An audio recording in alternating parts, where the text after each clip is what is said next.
Happening now, this week marks the 36th anniversary of the Americans with Disabilities Act, or ADA. And joining us now to tell us why this is so significant is Emily Schumann, director of the Rocky Mountain ADA Center. Good morning. Good morning. Thanks for being here. Thank you for having me. Yes, so for those who don't know, what is the ADA and how has it helped people with disabilities? Sure. So the ADA stands for Americans with Disabilities Act. It's a civil rights law that protects people with disabilities from discrimination. So it makes sure that people can be employed if they have a disability, they can access businesses, government services, transportation, things like that. And then you work at the Rocky Mountain ADA Center. So what is that and what services do you offer? Sure. So the ADA Center is one of 10 federally funded centers across the country that operate really just informational guidance services. So we answer people's questions about the ADA. If people need to understand their rights or responsibilities, we have information specialists on hand who answer those questions. We do training, some research, so really just ADA education. Okay, what are some of the general topics that people call the ADA Center about? And you also have a technical assistance line. Yeah, absolutely. So we have a hotline, 1-800-949-4232. The questions we get, vary from anything people need to know about the ADA. Lots of questions about service animals, things like accessible parking spaces, how to make buildings accessible, how to request an accommodation from your employer if you're not quite sure, what to say or what your rights are there. If you're a business, maybe you need to know, hey, what am I supposed to do as a business owner? So we answer all kinds of questions that people have of that nature. Is there any topics that you don't cover or that you are not the hotline for?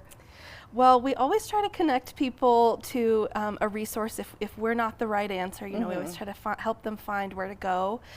Some examples might be housing, is covered under a different law than the ADA, but we would help to refer somebody on to a more appropriate resource. Air travel is another example of that. So, we really try to be connectors if we're not the right center. A good starting place for sure. Okay, changes are coming to Title II in the future of the ADA. What are those changes?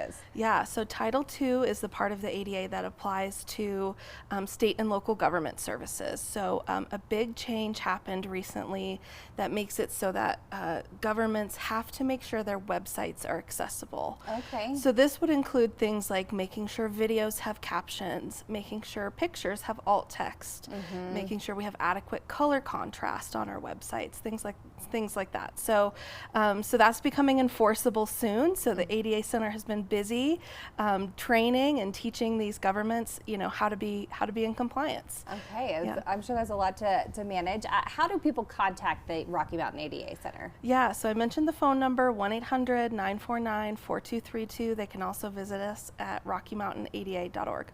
Okay, and last question, why is the ADA so important, and why should people care about it even if they don't think that they're impacted right now? Well, just like you said, they're not impacted now, but they could be in the future. Almost all of us are going to experience at least a temporary disability. Everybody ages into disability. We can acquire a disability at any time. So, it's 1 in 4 people have a disability currently. It's something that's going to impact us all. So, it's important that we think about it now before we need it or before a loved one needs it. Okay, Emily, thank you so much. We will post all that information on our website as well, fox21news.com. And in the meantime, it's 8:28. We'll be back with more news and weather right after this.